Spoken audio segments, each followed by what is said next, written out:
మత్తు వదలడ తర్వాత హీరో గారికి కానీ మా చెర్రీ గారికి కానీ మళ్ళీ ఆ రేంజ్ సినిమా పడలేదు. నాకు కూడా. మీరు ఈ లోటు ఏమైనా తీర్చేయబోతున్నారు ఈ సినిమాతో? Hopefully sir. మేమైతే చాలా కన్విక్షన్తోనే చేసాం, చాలా హానెస్ట్గానే చేసాం. సో అందరికీ నచ్చాలనే తీసాం. So yeah. సడన్గా వదిలినట్టు కనిపిస్తుంది ఇది. అంత అసలు ఇప్పుడు తీసారో కూడా జనాలకి తెలియదు అన్నంతగా. యా, అంటే మామూలుగా మా సినిమాలో సడన్ ట్విస్ట్లా వస్తాయి కదా, సో సడన్గానే వద్దాం, ఒకేసారి వచ్చేసి చేసేద్దాం అనేది ఐడియా మామూలుగా. సో స్టార్ట్ కూడా మామూలుగా నాకు కొంచెం ముందు మొత్తం సినిమా అంతా కంప్లీట్ అయిపోయాక రిలీజ్ అది ప్రమోషన్ యాక్టివిటీస్ కూడా స్టార్ట్ చేద్దామని, కానీ మరీ త్వరగా వచ్చింది. తక్కువ ఉంది. యా, ఇది ఒక్కటి కొంచెం సడన్గా వచ్చింది. సో ఆ ట్విస్ట్ జనాలు కూడా ఇవ్వకుండా ఉండాలి మీకు. మీరు ట్విస్ట్ ఇచ్చేసారు, అయిపోయింది. వాళ్ళు మాకు ఇవ్వకపోతే హ్యాపీగా. అదే మీరే ఏమన్నా కొంచెం పుష్ చేస్తే బెటర్. చెప్పారు కదా ట్విస్ట్ ఇచ్చాను నేను అని చెప్పేసి. యాక్చువల్లీ ట్విస్ట్ అనకూడదండి ఇది. Most of the movies last 20 days యాక్చువల్గా మెయిన్ ప్రమోషన్స్ అన్నీ జరుగుతాయండి. సో ఇది 20 days గ్యాప్ ఉంది కాబట్టి why not we hit the thing the social media and the publicity this thing in a big way. ఒకటేసారి pump చేద్దాం కంటెంట్ అంతా అని చెప్పేసి అనుకున్నామండి. సో సినిమా రెడీ అయిపోయింది, మంచి డేట్ కనపడుతుంది. ఆ రోజున పెద్ద సినిమాలు కూడా ఏం లేవు, సో వేసేద్దాం అని చెప్పి డిసైడ్ చేశాం. కానీ చెప్పాలంటే స్టేజ్ మీద రవి గారి తప్పించి అందరికీ కూడా ఒక హిట్ అవసరమే. డెఫినెట్గా హిట్ అందరికీ అవసరం అండి. అని వస్తే చాలా బాగుంటుందని అందరూ ఇప్పుడు హిట్ కోసం వెయిట్ చేస్తున్న వాళ్ళే అందరూ అంటున్నాను. రవి గారు మీరు వద్దన్నా అవునన్నా కాదన్నా అడక తప్పదు సార్. కొంచెం పుష్ప గురించి అప్డేట్లకు వచ్చి చెప్తే జనాలకి చాలా. డెఫినెట్గా సార్. నెక్స్ట్ పాట ఎప్పుడు వస్తుంది, ఎలా ఉండబోతుంది? పుష్ప డెఫినెట్గా సార్ ఎక్స్ట్రాడినరీ సినిమా, దాంట్లో డౌటే లేదు. ఎందుకంటే ఇప్పుడు December 6th first of all December 6th అయితే అట్ ఎనీ కాస్ట్ వచ్చేస్తుంది, దాంట్లో డౌట్ లేదు. ఎందుకంటే రకరకాల స్పెక్యులేషన్ వినపడుతున్నాయి కాబట్టి మేము వర్క్ చూసుకున్నా సార్ చాలా కంఫర్టబుల్గా ఉంది. నెక్స్ట్ వచ్చి ఇప్పుడు September 2nd కల్లా మాకు ఫస్ట్ హాఫ్ ఎడిటింగ్ వర్షన్ ఇచ్చేస్తున్నారు. ఈ లోపల పోస్ట్ ప్రొడక్షన్ పనులన్నీ జరుగుతూ ఉంటాయి సార్. October 6th ఎప్పుడు సెకండ్ హాఫ్ ఇచ్చేస్తున్నాం. కంఫర్టబుల్గా November 20th కాపీ ఇచ్చేసి ఆల్ ఓవర్ ద వరల్డ్ పంపించేయాలనేదే plan sir. By the time 25th ఎప్పుడు సెన్సార్ కూడా చేపించేస్తాం. వినాయక చవితికి ఏమైనా ఇస్తున్నారా? వినాయక చవితికి ఏం ప్లాన్ లేదు సార్ ఇప్పుడు ఏమి. అంటే త్వరలో పాట కానీ అది ఒక డైరెక్ట్గా ఒక మంత్ ఎండ్లో సెప్టెంబర్ ఎండ్లో ఇద్దామని సార్. 2 songs ఉన్నాయి ఇంకా ఇవ్వాల్సినవి. 2 సెప్టెంబర్లో ఒకటి, అక్టోబర్లో ఒకటి ఇద్దామని. కదా ఒక రోజు ముందుగా అలాంటిది కూడా ఉంది. ఈవినింగ్ ప్రీమియర్లీ వేస్తారని డెఫినెట్గా ఉంటుంది సార్. November 5th అని, అది నవంబర్ ఎండ్లోనే అలా చెప్దామని ఆ ప్లాన్ చేసుకుని చెప్దామని ఉంది సార్. ఎందుకంటే దానికి సింహ గారు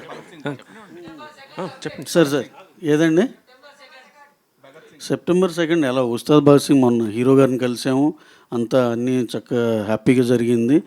we are starting the shoot in few days or few weeks. అయిపోయినాక మ్యాక్సిమం December January కల్లా షూట్ పార్ట్ అయిపోయేలా ప్లాన్ చేసుకుంటున్నాను. అంటే పవన్ కళ్యాణ్ బర్త్డేకి ఏమన్నా స్పెషల్? డెఫినెట్గా ఏదన్నా ఉన్న కంటెంట్లో మా దగ్గర ఉందో తక్కువ, ఈ లోపల 3-4 టీజర్లు అన్నీ వేసామండి. ఏదో ఒకటి స్పెషల్ అయితే ఉంటుందండి. కళ్యాణ్ గారి బర్త్డే అంటే డెఫినెట్గా మా సైడ్ నుంచి స్పెషల్ ఏదో ఒకటి ఉంటుంది. నా పేరు వెంకట టీవీ. ఇప్పుడు పుష్ప గురించి చెప్తున్నారు కాబట్టి బెంగళూరులో పవన్ కళ్యాణ్ గారు పుష్ప గురించి మాట్లాడడం జరిగింది. దొంగిలించే ఇప్పుడు స్మగ్లింగ్ చేసే వాళ్ళు హీరోలు అవుతున్నారని పుష్ప గురించే మాట్లాడారు. దానిపైన మీరు ఎలా తీసుకుంటారు? కళ్యాణ్ గారు ఆ కాంటెక్స్ట్లో మాట్లాడారు, కానీ ఇది అనవసరంగా మనం దీనికని దానికని అప్లై చేసుకుంటున్నాం కానీ అసలు ఆయన స్టేచర్ వేరండి. అసలు నేను అనేది ఊరిని ఆయన వచ్చిన సినిమా బ్యాక్గ్రౌండ్ నుండి దాన్ని ఏదో తక్కువ చేయాలని అసలు అలా అనుకోరు ఆయన. అదేదో కాంటెక్చువల్గా అలా ఫ్లోలో అలా వచ్చింది అంతే.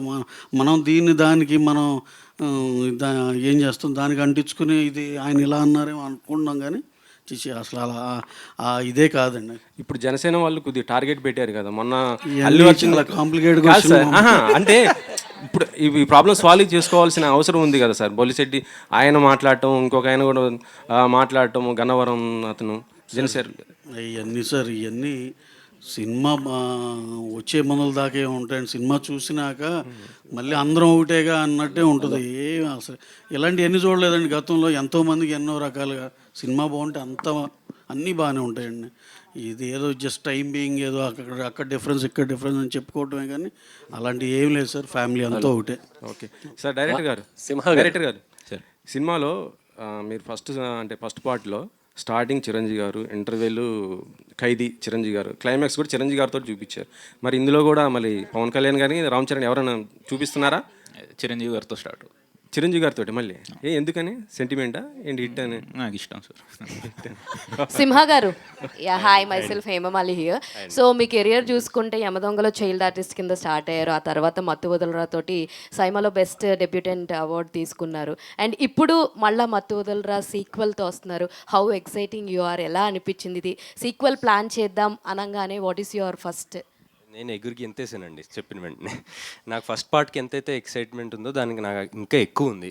బికాజ్ అంటే ఆల్రెడీ తెలిసింది, ఇది జనాలకి ఎంత ఇష్టమైందో తెలిసింది. సో దాంట్లో మనం ఇంకా ఎక్స్ప్లోర్ చేస్తున్నాం. అంటే ఇందాక యాక్చువల్గా రితేష్ అన్నట్టు మేము ఎప్పటి నుంచో ప్రొడ్యూసర్స్ కానీ మేము వీఆర్ హోపింగ్ దీన్ని మళ్ళీ ఇంకా ఎక్స్ప్లోర్ చేయాలి, అప్పుడు దీనికన్నా ఇంకా పుష్ ఇవ్వాలని. బట్ హీ వాజ్ నాట్, అంటే ఇది ఏం రాసుకునే స్పేస్లో లేడు, తను వేరే దాంట్లో ఉన్నాడు. సో న్యాచురల్లీ ఈ మత్తు వదలరా అనే ఐడియా వచ్చి ఆ స్టోరీ వచ్చి డెవలప్ చేశాడు. And we're all very excited. వినగానే తెగ నచ్చేసింది.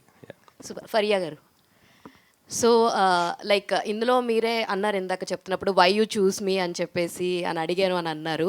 And compare to your back ఫిలిమ్స్తో పోల్చుకుంటే వెనక్కి తిరిగి చూసుకుంటే Jathiratnalu is the biggest hit for you. దాని తర్వాత ఆశించిన స్థాయిలో ఏది రాలే.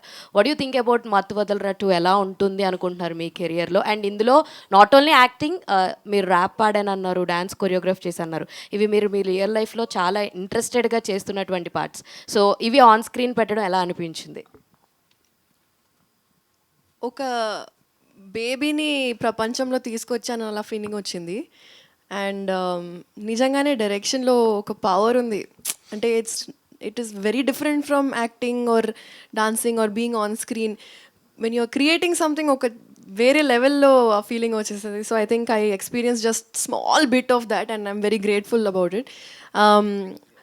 యూజువల్గా నేను ఎక్స్పెక్టేషన్స్ ఎక్కువ పెట్టాను anyway from anything, so that I'm surprised when it is come out well. Outcome baga vaste surprising untadi, and then lekapothe okay, not disappointed extra. But the main thing is that all of us had so much fun kada. So in this phase of cinema going up and down, nobody has any idea what is working, what is not working. So honestly, we are just excited that we did our best and we had a lot of fun. You have any stunts in this fights లాంటివి ఏమన్నా చేశారు? అవును ఒక 4-5 days మంచి fight sequence పెట్టారు. Full I think first time చేశాను ఇంత పెద్ద ఫైట్ సీక్వెన్స్. కానీ ఐ ఫీల్ లైక్ ఈ సెగ్మెంట్, ఈ జానర్ని మంచిగా ఎక్స్ప్లోర్ చేయొచ్చు. I think action is something that really excites me. Join us at Sun and embark on a journey of service, innovation and excellence in the hospitality industry. Let us help you turn your dreams into reality. Sun International, Hyderabad, Visakhapatnam.